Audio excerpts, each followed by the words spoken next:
And we are going to be having a conversation in a very short while there with Themba Masango, who is the co-founder of #NotInMyName. This after the report of the rape of minor Cwecwe at school, and no action yet having been taken by the institution. Of course, this had sparked national outrage on the matter, with civil society groups, of course, calling for accountability and urgent reforms in how school and particularly institutions of learning handle sexual cases and sexual abuse cases in particular. We're now joined by Themba Masango. Themba, good evening. Thank you so much for your time this evening. Really do appreciate it. There's been very little response from the school and or the Department of Education in particular on the alleged rape of Cwecwe. And of course, you had then, your organization had participated in a nationwide digital protest on the matter.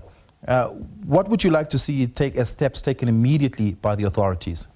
I'm saying indeed, I mean, this is a horrific, heinous crime that has been committed on a 7-year-old child.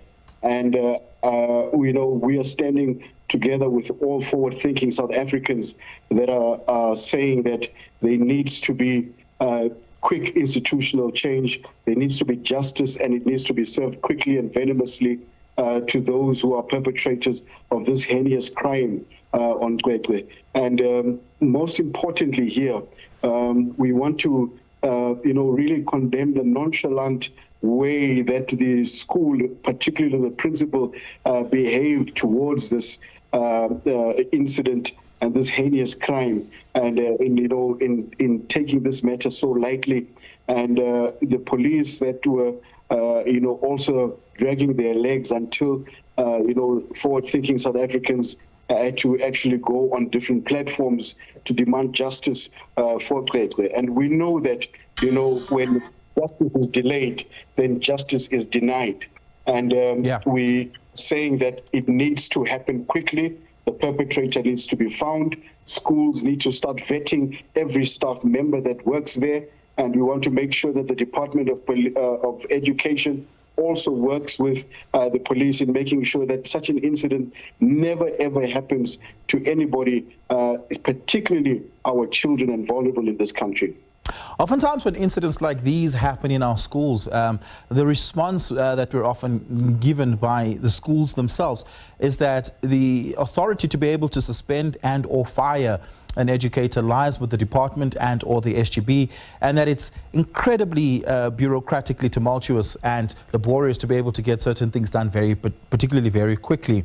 Are you worried about the bureaucracy through which we have to go through to be able to keep our schools safe? I think in cases like this, common sense should prevail. A heinous crime has happened towards a 7-year-old child. Put yourself in the shoes of the parents, the child themselves. Bureaucracy should not stand in your way in making sure that you are actually actioning the right course, because history will definitely make sure that it absolves you. Proper justice will make sure that it absolves you. So schools should never hide behind the bureaucracy of saying that these things take time and these things, need to be dealt with, as if you are handling somebody who stole something from a tuck shop. Here we are speaking of a child who has been raped at the school, and we need to make sure that, all defenses are put up.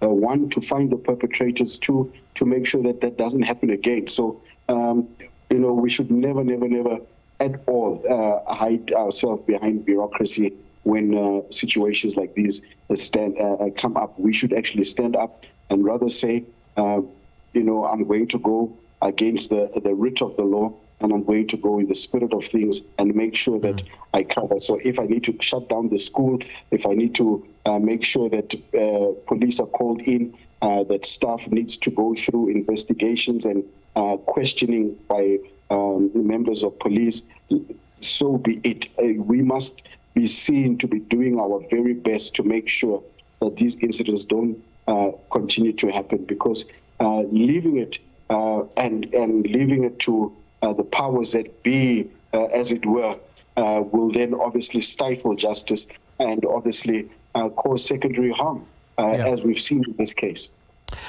Social media has become a mural of hashtag Justice for Cwecwe over the last couple of days. Do online protests like these bear effect? And more importantly, will this translate to, do you know if it will, especially in the instance of your organization, Not in My Name, translate into protests where people take to the streets to march to the relevant authorities for action to be taken?